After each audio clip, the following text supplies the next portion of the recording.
Astro సిండికేట్లో మీ personal and business promotions కోసం కింది నెంబర్కు కాంటాక్ట్ చేయండి.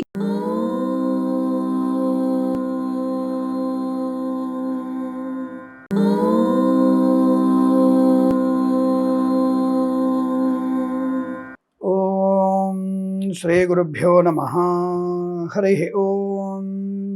ఆదిత్యాయ చ సోమాయ మంగళాయ బుధాయ చ గురు శుక్ర శనిభ్యశ్చ రాహవే కేతవే నమః.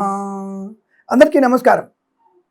3వ తేదీ మార్చి నెల 2026 అద్భుతమైనటువంటి ఒక మంత్ర సాధనకి, జపతప హోమాదులకి, ఆరోగ్య ప్రాప్తి కొరకు హోమాదులు ఇలాంటివన్నీ కూడా జరిపించుకోవడానికి, మనలో మనము ఉన్నతమైనటువంటి ఆత్మస్థైర్యాన్ని పొందడానికి, ఒక చైతన్య సిద్ధిని పొందడానికి ఉపయోగపడే ఒక ముఖ్యమైన రోజు చంద్రగ్రహణం.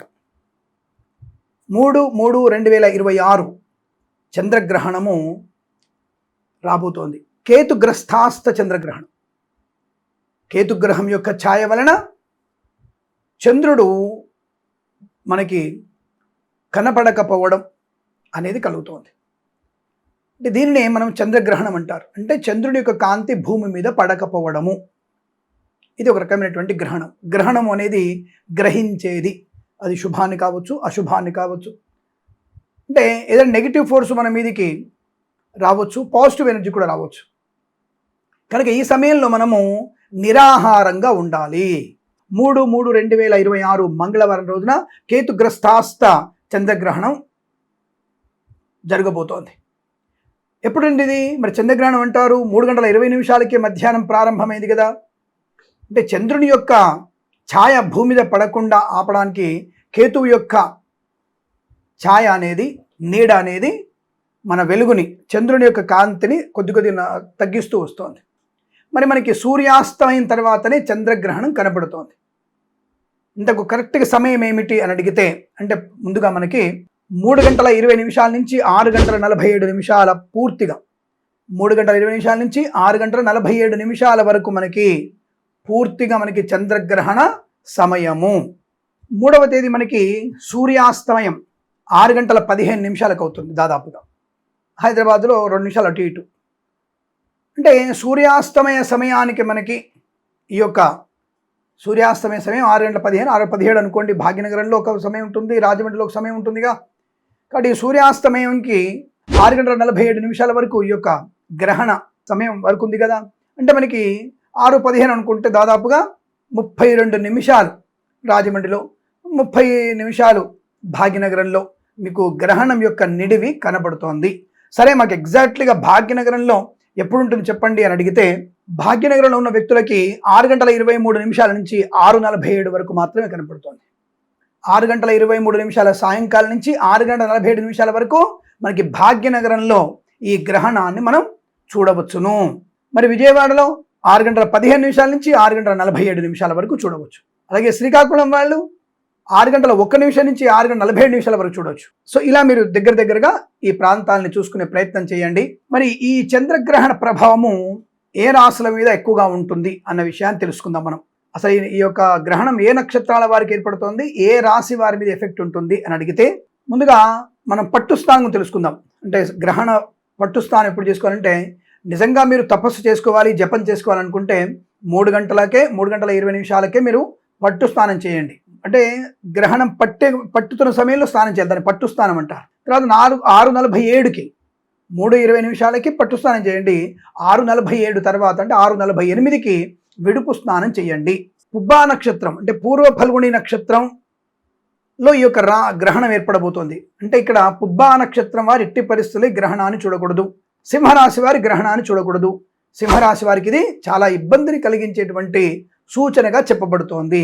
ఈ సమయంలో నేను బయటికి వెళ్ళి రోడ్డు మీద కోడిగుడ్డు పెట్టారు, కోడిగుడ్డు తింటాను, నేను మాంసం కుతికిటాను, నాకేమైంది అని చెప్తే తర్వాత మళ్ళీ మనం హాస్పిటల్లో ఉండాలి. తర్వాత మనం వెంకన్న స్వామి గారికి అంతా దేవుడిదే అనుకోవాలి. కాబట్టి ఎక్కడ పడితే ఎక్కడ ఎవరు చెప్పారో ఆ పద్ధతిని పాటిస్తే మంచిది. ఆ సమయంలో నక్తం ఉండడం వల్ల నీకేం నష్టం కలిగే అవకాశం లేదు. అదే మూఢనమ్మకం కాదు. జరిగేటువంటి కొన్ని ఉపద్రవాల నుంచి బయటపడడానికి అవకాశం ఉంటుంది. తపస్సు చేసుకో, ఇంట్లో హాయిగా ఉండు, పెద్దవాళ్ళతో ఉండు, పిల్లలతో కలిసి ఉండు, కాస్త ఆచమనం చేసుకో, స్నానం చేసి జాగ్రత్తగా జపం చేసుకో, సరిపోతుంది. మరి భోజనం ఎప్పుడు చేయాలండి? గ్రహణానికి 8 గంటల ముందు మనం భోజనం చేయకూడదు. అంటే 3 గంటలకు గ్రహణం పడుతుంది కాబట్టి 3:20కి 8 గంటల మైనస్ అంటే ఎప్పుడు అవుతుంది? మనకి ఆటోమేటిక్గా 7 వరకే మనం భోజనం చేసేయాలి. 7-7:30 కల్లా భోజనం చేసేయాలి. మనం 7:30 లోపు భోజనం చేయాలి. ఆ తర్వాత మళ్ళీ మనం భోజనం చేయకూడదు. ఈ విషయాన్ని గుర్తుపెట్టుకుంటే మ్యాక్సిమం టు మ్యాక్సిమం 7:30-8 గంటల లోపు భోజనం చేయాలి. అశక్తులు ఉన్నవారు, అంటే శక్తి లేని వారందరూ కూడా తప్పనిసరిగా మీరు దాదాపుగా 12 గంటల లోపు మాత్రమే భోజనాలు చేయండి. అది తొందరగా అరిగేటువంటి భోజనాలు చేయండి. జల పదార్థం లాంటి తీసుకునే ప్రయత్నం చేయండి. జడ పదార్థాన్ని తినకండి. గర్భిణీ స్త్రీలు ఉంటారు, 1 గంట ముందుగా మీ పిల్లలకి పాలు పట్టండి. అత్యవసరమైతే ఒక 10 నిమిషాల ముందు, దాదాపుగా కనీసం 3 గంటల 10 నిమిషాల వరకు పిల్లలకు పాలు పట్టి మళ్ళీ 6:30 తర్వాతనే మీరు పాలు పట్టడం మంచిది. దానివల్ల ఎటువంటి నష్టం ఏం కలగదు. పిల్లలు 3 గంటల సేపు వాళ్ళకి పాలు పట్టకుండా 3 గంటల సేపు ఆగలుగుతారు, దానికి ఇబ్బంది లేదు. ఒకవేళ గ్రహణ సమయంలో కూడా పిల్లలు ఏడిస్తే ఏం చేయాలి స్వామి, వాళ్ళు గుక్కబట్టి ఏడుస్తుంటారు అని అడిగితే తప్పకుండా పాలు పట్టండి, దానికి ఎటువంటి ఇబ్బంది లేదు. పట్టకపోవడం నష్టం లేదు. వాళ్ళు ఏడ్చినా సరే అలా ఉన్న జఠరాగ్ని బాగా పెరుగుతుంది, దానికి ఇబ్బంది కాదు. భగవంతుడు అన్ని సరిగా చూసుకుంటాడు కాబట్టి ఆ విషయాన్ని గమనించుకోండి. గర్భిణీ స్త్రీలందరూ కూడా జాగ్రత్తగా ఉండండి. మల విసర్జనకి, మూత్ర విసర్జనకి వెళ్ళవచ్చును. గట్టిగా గోక్కోవడం, జడలు ముడి వేసుకోవడం అలాంటివి చేయకండి. హాయిగా పడుకొని ప్రశాంతంగా భగవన్నామస్మరణ చేసుకోండి. పండంటి సంతానం కలుగుతుంది. ఆ సమయంలో గర్భిణీ స్త్రీ ఏమి తినకూడదు. గర్భిణీ స్త్రీలు తప్పకుండా బయటికి వెళ్ళకూడదు. వాడు చెప్పాడు సైంటిస్టు, నేను ఆ దాంట్లో పనిచేస్తాను, ప్లానెటోరియంలో పనిచేస్తాను, ప్లానెట్స్తో నేను ఆడుకుంటాను అన్నటువంటి వ్యక్తులు, ఇదంతా మూఢనమ్మకం అన్న వ్యక్తులు కూడా మీరు తినకూడదు, పనికి రాదు.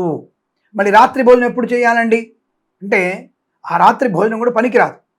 అలా ఏదైనా ఆసక్తులు ఉన్నప్పుడు 8 గంటలకి మళ్ళీ శుద్ధి చేసుకొని స్నానం చేసి వీలైతే దేవతార్చన చేసుకొని స్వామివారికి పూజ పూర్తిగా కడిగి శుభ్రం చేసుకొని అప్పుడు మీరు వంట వండడం ప్రారంభం చేసి, ఇప్పుడు 8ంటికి వండడం ప్రారంభం చేస్తే 10:30కు ఆ టైంలో తినేసి పడుకోవచ్చు, దానికి ఇబ్బంది లేదు.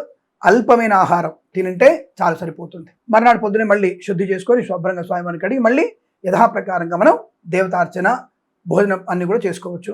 ఈ గ్రహణ సమయంలో కాస్త గరిక, దర్భని మీ దేవతార్చన మీద, నీళ్ల మీద, నీటి ట్యాంకుల మీద, అలాగే నిల్వ ఉన్న పదార్థాల మీద పెట్టే ప్రయత్నం చేయండి. తప్పకుండా వాటి వల్ల పవిత్రం అనేది నెగిటివ్ ఎనర్జీ నుంచి కాపాడబడుతుంది. ఇది ఖచ్చితంగా అమృత తుల్యము. దర్భ అనేది అమృత తుల్యము. దాని పెట్టి కూడా ప్రాణం ఉంటుంది, పవిత్రంగా ఉంటుంది. ప్రతి పదార్థం కూడా పవిత్రంగా ఉంటుంది అని అర్థం. కాబట్టి అటువంటి దర్భల్ని పెట్టండి, చాలా మంచి ప్రయోజనాన్ని పొందుకోవచ్చు. ఈ గ్రహణ సమయంలో 3:20 నుంచి 6:47 వరకు ఎవరైనా సరే మీకు ఇష్టదైవ ప్రార్థన, విష్ణు సహస్రనామపారాయణం, లలితా సహస్రనామపారాయణం, శివనామస్మరణ, విష్ణు నామస్మరణ చేసుకోవడం, అమ్మవారి పారాయణ చేసుకోవడం, అలాగే మూల మంత్రాలు ఉంటే తప్పకుండా ఆ సమయంలో మీరు జపం చేసుకుంటే చాలా మంచిది. దానం ఎప్పుడు ఇవ్వాలి స్వామి అని అడిగితే మనకి సాయంకాల సమయంలో 5:30-6 గంటల సమయంలో మనము ఎవరైనా బ్రాహ్మణ్ణి పిలిచి ఆ సమయంలో దానాలు ఇచ్చుకోవాలి. ఏమేమి దానం ఇవ్వాలి? ఇప్పుడు దాన సామాగ్రి అనేది రాసి పెట్టుకోండి. ముఖ్యంగా కేతుగ్రస్తాస్త చంద్రగ్రహణం కదా, ఉలవలు, బియ్యము, నాగబింబము, చంద్ర రూపు, చంద్రుడి యొక్క రూపు, అది చంద్రాకారం కానీ పూర్ణచంద్రాకారం కానీ, పూర్ణచంద్రాకారం ఇవ్వాలి మనం. పూర్ణచంద్ర బింబము వెండిదే ఇవ్వాలి, నకిలీది ఇవ్వకండి. ఇవ్వలేకపోతే వదిలే, నమస్కారం చేసుకోండి. అలాగే ఒక కంచు పాత్ర, దాంట్లో ఆవు నెయ్యి, అందులో ఈ బింబాన్ని చంద్రబింబము, నాగబింబము పెట్టి, ఉలవలు, బియ్యము, ఒక చిత్రవస్త్రము, ఒక తెల్ల వస్త్రము కలిపి, అంటే ఇవన్నీ కూడా ఒక పాత్రలో పెట్టుకొని ఆ పాత్రతో సహితంగా గ్రహణ సంబంధ సమయంలో, అంటే గ్రహణ సమయంలో నాకున్నటువంటి జాతక రీతి ఉన్నటువంటి సమస్త దోషాలు పోవడానికి, చంద్రగ్రహణ సమయంలో నేను యొక్క ఉలవలు, బియ్యము, ఆవు నెయ్యి, కంచుపాత్ర, సర్పబింబము, చంద్రబింబాన్ని దానం చేస్తున్నాను, నాకు సమస్త శుభయోగాలు కలుగాక అని సంకల్పం చెప్పుకొని ఆ బ్రాహ్మణుడికి దానం ఇచ్చి నమస్కారం చేసుకోవాలి. ఇది ముఖ్యమైనటువంటి కార్యక్రమం. ఇలా చేసిన వారికి సమస్త శుభయోగాలు ఉంటాయి. ఇప్పుడు మనము ఏ రాశి వారికి అధమ ఫలితం ఉంది, ఏ రాశి వారికి మధ్య ఫలితం ఉంది, ఏ రాశి వారికి అనుకూల ఫలితం తెలుసుకుందాం. సింహము, కన్య, మకరము, వృషభం, ఈ 4 రాశుల వారికి ఈ గ్రహణము సూచిస్తుంది ఏంటంటే అధమ ఫలితము ఇస్తుంది, అంటే ప్రమాదం సూచిస్తుంది, జాగ్రత్తగా ఉండండి. ఈ ప్రభావాలు ఎప్పటిదాకా ఉంటాయి స్వామి అంటే దాదాపుగా 3 మాసాల వరకు ఈ ప్రభావం ఉంటుంది. 3 మాసాల వరకు జన్మరాశులతో జన్మరాశులతో పని లేదు, ఇది సూచిస్తుంది కాబట్టి జాగ్రత్తగా ఉండాల్సిందే. ఏ రాశుల వారు బాగా గుర్తుపెట్టుకోండి, సింహము, కన్య, మకర, కుంభరాశుల వారు జాగ్రత్తగా ఉండాల్సిందే. బయటికి వెళ్ళకూడదు, గ్రహణాన్ని చూడకూడదు. దానం తప్పకుండా చేసుకోవాల్సిందే. ఇక రెండవ పక్షం ధనుసు, కుంభము, మేషము, కర్కాటకం. ఈ 4 రాశుల వారు మధ్యమ ఫలితం. తప్పకుండా జపం చేసుకోవాల్సిందే, దానం ఇవ్వాల్సిందే. ఒకవేళ పొరపాటున చూసినా దోష నివారణ జరుగుతుంది, పెద్దగా ప్రమాదం జరగని మీకు సూచిస్తోంది మధ్యమ ఫలితము. అనుకూలవంతమైన ఫలితాలు ఎలా ఉన్నాయి? వీరికి పాజిటివ్ ఈ గ్రహణం వల్ల ఎనర్జీ ఎవరికి ఉంది అని అడిగితే తుల, వృశ్చికము, మీనము, మిథునం. తుల, వృశ్చికం, మీనము, మిథునం. ఈ 4 రాశుల వారికి ఉత్తమ ఫలితాన్ని ఇచ్చేటువంటి అవకాశం ఉంది గ్రహణము అనేది తెలుసుకోవచ్చు. ఈ రాశుల వారి గ్రహణం చూడవచ్చును, దానం చేసుకోవచ్చును, దానం ఇవ్వకపోవచ్చును, జపం చేసుకోండి. తప్పకుండా చాలా మంచి శుభయోగాలు కలగబోతున్నాయి తొందరలో అన్న విషయాన్ని గమనించుకోండి. కాబట్టి 12 రాశుల వారు దానం చేసుకోవడం ఉత్తమం, 12 రాశుల వారు జపం చేసుకోవడం ఉత్తమం. ఈ విషయాన్ని గమనించుకొని నేను చెప్పినటువంటి పదార్థాలని బ్రాహ్మణ పిల్లి దానం చేసుకోండి. ఆ సమయంలో బ్రాహ్మణులు ఇంటికి రారండి, వచ్చినా ఎక్కువ డబ్బులు అడుగుతారు అనుకున్నప్పుడు మీరు మరునాడు ఉదయం వెళ్ళి స్నానం చేసి పదార్థాలు తీసుకెళ్లి గుడికి వెళ్ళి ఆ గుళ్ళో పంతులు గారికి ఇచ్చి సదక్షిణా తాంబూలాదులు సమర్పించండి. ఇది గ్రహణ సూచిత అరిష్ట దోష నివృత్తి కలగడానికి ఒక మంచి మార్గం. ఇది గుర్తుపెట్టుకోండి.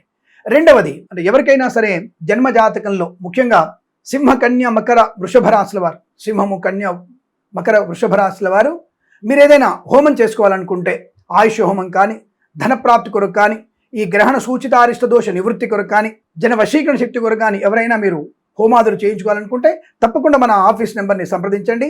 మీ పేరు మీద ప్రత్యక్షంగా లైవ్లో మీకు నేను చూపించి హోమం చేసేటువంటి అవకాశం ఉంటుంది. ఈ విషయంలో మీరు గమనించుకోండి. అలాగే మన ఛానల్ని సబ్స్క్రైబ్ చేసుకుంటే చాలామందికి ఉపయోగపడుతుంది. తప్పకుండా ఈ సమయంలో హోమాదులు నిర్వహించడం వల్ల చాలా అనుకూలమైన ఫలితాలు ఉంటాయి. ఎవరైనా ప్రత్యక్షంగా ఆస్ట్రో సిండికేట్ ఆఫీస్కి వచ్చి అక్కడ చేయించుకోవాలనుకున్నా తప్పకుండా మీరు రావచ్చును. ఆఫీస్ నెంబర్ సంప్రదిస్తే తప్పకుండా మీకు సవివరణ అంతా కూడా మీకు ఇస్తారు. జాగ్రత్తగా మీరు తప్పకుండా సంప్రదించండి. లేదా నా నెంబర్ కూడా మీరు సంప్రదించవచ్చు. ఆఫీస్ వాళ్ళకి ఫోన్ చేస్తే నా పర్సనల్ నెంబర్ ఇస్తారు, దాంట్లో కూడా సంప్రదించవచ్చును. మీ కొరకు ఎటువంటి పూజలు కానీ, హోమాదులు కానీ గ్రహణ సమయంలో చేయాలనుకున్నా తప్పకుండా మీకు నేను సహకరించే అవకాశం ఉంటుంది. తప్పకుండా దానికి తగిన రుసుము చెల్లించి ఇటువంటి కార్యక్రమంలో పాలు పంచుకోవచ్చు. ఖచ్చితంగా ప్రత్యక్షంగా సంపూర్ణ మంచి పండితుల చేత ఈ కార్యక్రమం నిర్వహించబడుతుంది. ఆ విషయాన్ని గమనించుకోండి. శుభమస్తు. అందరికీ అఖండ ఆయురారోగ్య ఐశ్వర్యాభివృద్ధిరస్తు. ప్రేమతో మీ కిరణ్ శర్మ. నమస్కారం.